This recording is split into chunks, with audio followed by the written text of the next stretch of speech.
I'm Jennifer Seward, and I am part of our 5th through 8th grade teaching team here at Birchwood School of Hawken. More specifically, I teach language arts with Dr. Mason Haydar, head of school Charles Devilac, and Lorraine Zhang, a founding teacher who shaped our specialized and one-of-a-kind writing program. Typically, reading and writing are taught together under the umbrella of language arts. Here at Birchwood, however, we keep reading and writing separate. Each is treated as a distinct core subject. This means that daily, students have a reading class and a language arts class, giving them twice the opportunities to learn and practice these critical and increasingly valuable skills. This also means that, like all of our subject specialists at Birchwood, our language arts team has the freedom to dive deeply into our subject with our students. We are enabled to spend the time and care with them, to coach them individually into becoming better writers. And we can collaborate and customize our curriculum based on their needs and abilities. Like all of our educators, we are able to provide individualized attention that cultivates each child's unique potential and nurtures their love for learning. Because our subject specialists are experts in their field and we have a love and a passion for the subjects that we teach, we're able to transfer that love to our students. We want them to experience that love that we feel. We want them to see the light of why our subjects are important, to help them think like writers and think like mathematicians, think like scientists, think like historians.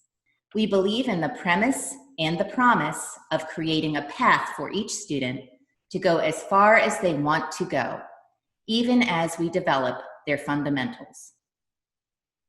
As a result, in language arts, we saw 3 out of every 4 students this year participating in an elective writing program. That is, they chose to write for fun. We see students toiling in their free time to enter writing competitions. We see breakthroughs in students who in the past struggled to put pencil to paper and who can now compose complex narratives. This is the result of our goal, not only to create capable writers, but also to nurture and create a love of writing.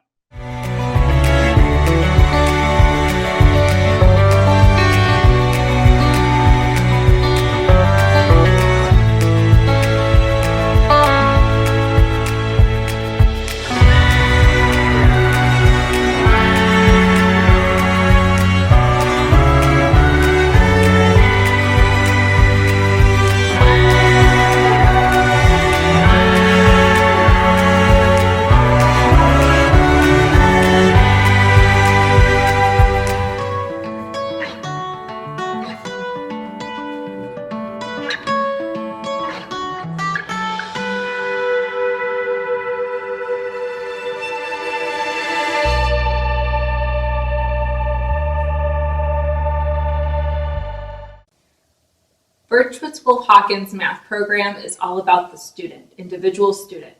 It's not about what grade you're in, how old you are. It's about what that individual student can achieve and what's their potential. How high do they want to go? And that is, in itself, is so different than any other math program because most schools purchase a book series and that's it. But Birchwood School of Hawken, we look at the individual student and we want them to reach their highest potential. At Birchwood School of Hawken, every student, in order to help them reach their potential, we focus on 3 foundational building blocks. One of the foundational building blocks is computation. And computation gives the students the ability to solve complex problems and move forward in their content. So we focus on developing that through our toolbox series. Our toolbox series ends in the 5th and 6th grade with fractional operations, mixed number operations, decimal operations, and percent work. The next building block, which is content. Content is pre-algebra, algebra, geometry, sometimes even algebra 2 trig, or pre-calculus. And we have such a range because the potential ranges.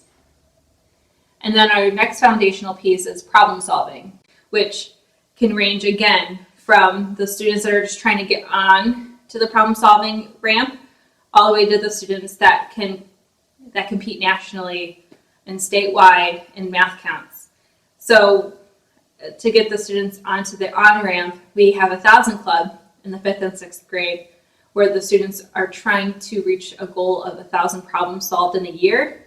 And that instantaneously makes every student compete with themselves to try to reach 1,000 problems. And they get excited, and then they jump right into contest work, which is Continental Math League, Math Olympiad, Ohio Math League, and the AMC 8 series as they get older. Us, Birchwood School of Hawken math team, love math, and it radiates to the kids. And when a student gets a teacher that loves that subject matter, they're instantaneously at least open to trying to jump on the love math train.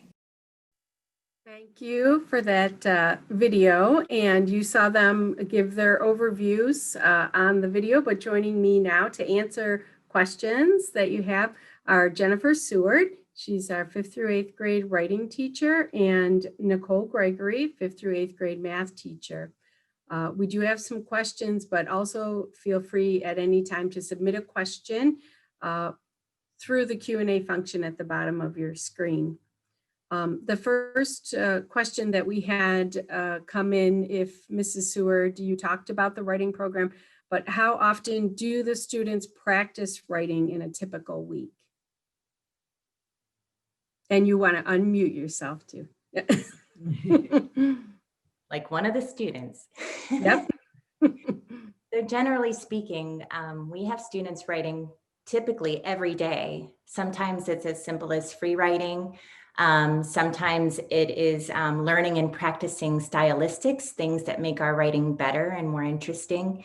And generally speaking, once a week, they produce one substantial piece of writing, such as a story or an essay.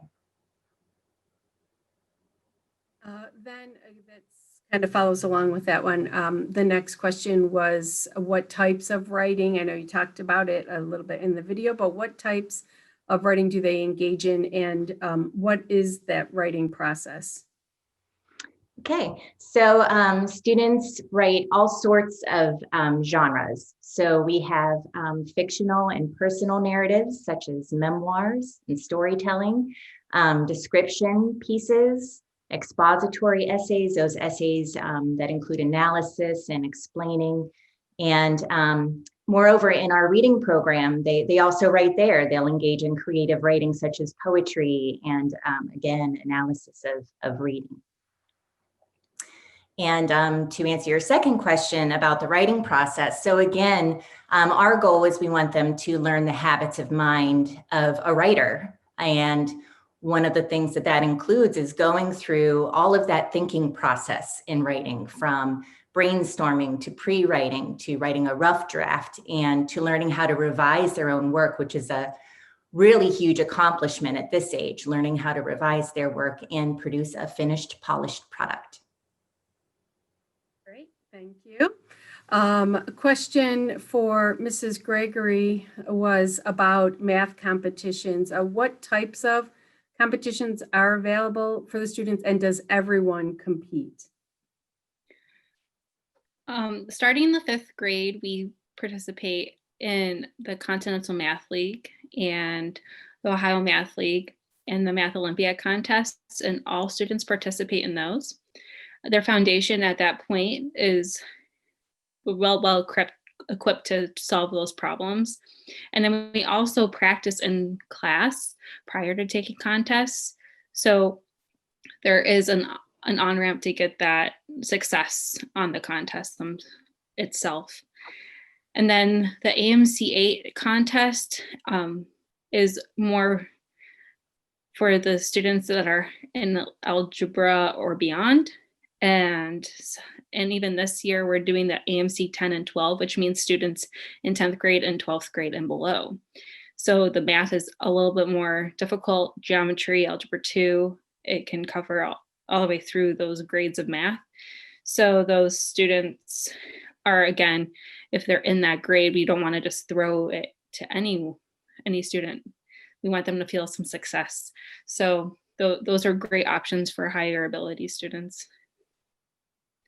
Great, thank you. This also goes a little bit along with that, but in terms of assessing student growth and then their readiness to move forward, so it's available to them, but how do you determine that they're ready for the next step? We constantly are checking every single day, and we don't wait until the next week or until a test to see how a student is doing.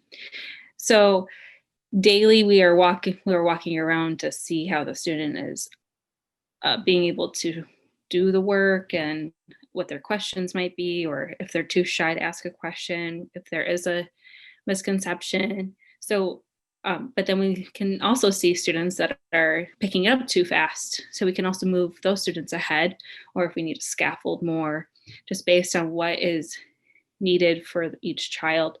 And it's a daily assessment, not a daily test, but a daily check, and having the students demonstrate if they understand the material.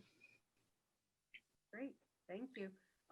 A question that just came in, which I'd ask for both of you to just touch on, but Mrs. Seward, if you could start, the question is about the homework expectations in the 7th and 8th grade, so those upper grades. So generally speaking, students will have about 30 minutes in each subject per night is the expectation, and it's usually a continuation in writing. It's just another 30 minutes of writing or revising or researching. And going along with what Jennifer just said, we're trying to build that time management habit in the 7th and 8th grade, so that when they go off to high school and beyond, they have there's no hiccup or struggle to manage their time. So every of the core subjects has 30 minutes of homework, including math. But again, the goal is the time management, gradual, making sure that they can accomplish 2 to 3 hours of homework, which typically is seen at the high school age range. Right, and I'll just add to both of those too, from a bigger overview. One of the things that has been mentioned earlier in our program is just those steps, which you both said, working up to. So by the time our students reach the 7th and 8th grade, they can be working on between 2.5, 3 hours of homework a night in preparation for the types of schools that most of our graduates will continue on to. That would be what would be expected when they begin in a 9th grade program. But at the same time, there are study halls built in during the day.